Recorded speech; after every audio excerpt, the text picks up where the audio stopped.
महाराष्ट्र के Amravati municipal corporation चुनाव के दौरान ईवीएम मशीनों के लेआउट को लेकर विवाद खड़ा हो गया है और शिवसेना शिंदे ग्रुप के लीडर और पूर्व एमएलए अभिजीत अटसुल ने चुनाव एडमिनिस्ट्रेशन पर गंभीर आरोप लगाए हैं। उन्होंने आरोप लगाया कि अमरावती में पोलिंग स्टेशनों पर ईवीएम मशीनें गलत तरीके से बाएं से दाएं लगाई गई और दावा किया गया है कि ये डेमोक्रेटिक प्रोसेस पर ही हमला है। पूर्व एमएलए अभिजीत अटसुल ने मीडिया से बात करते हुए कहा कि ईवीएम मशीनों का लेआउट ABCD के एक खास ऑर्डर में होने की उम्मीद थी, लेकिन असल में कुछ पोलिंग स्टेशंस पर ईवीएम मशीनें DCBA के गलत ऑर्डर में लगाई गई हैं। उन्होंने आरोप लगाया कि ये इंतजाम जानबूझकर किया गया और वोटरों को गुमराह करने की कोशिश थी।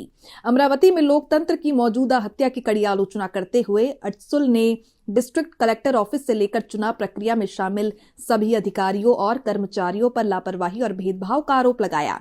उन्होंने दावा किया कि ऐसी गड़बड़ियां सिर्फ इसलिए की जा रही हैं क्योंकि विपक्ष साफ तौर पर हार का सामना कर रहा है।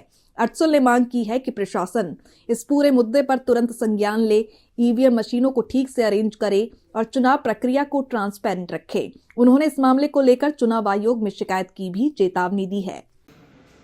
अमरावतीमध्ये लोकशाहीचा खून होतोय। कलेक्टर पासून निवडणूक आयोगाचे सर्व अधिकारी त्या ठिकाणी अतिशय चुकीच्या पद्धतीचं काम करतायत।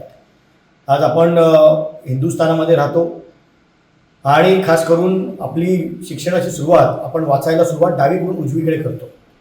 खऱ्या अर्थानं अ ब क ड मशीन अशा पद्धतीने लागले गेले पाहिजे, परंतु निवडणूक आयोग, कलेक्टर आणि सर्व अधिकाऱ्यांनी मिळून जेव्हा कुठेतरी निवडणूक आज विरोधकांना आज कुठेतरी डळमळीत दिसायला लागलेली आहे, आपली हार दिसायला लागलेली आहे आणि म्हणून चुकीच्या पद्धतीने निवडणूक आयोगाला हातामध्ये घेऊन मुद्दाम मशीन उलटे लावण्याची कारस्थानं सुरू केलेली ड क ब अ अशा पद्धतीने अमरावतीमध्ये जवळजवळ 40% ठिकाणी अशा पद्धतीने उलटे मशीन लावलेले आहेत।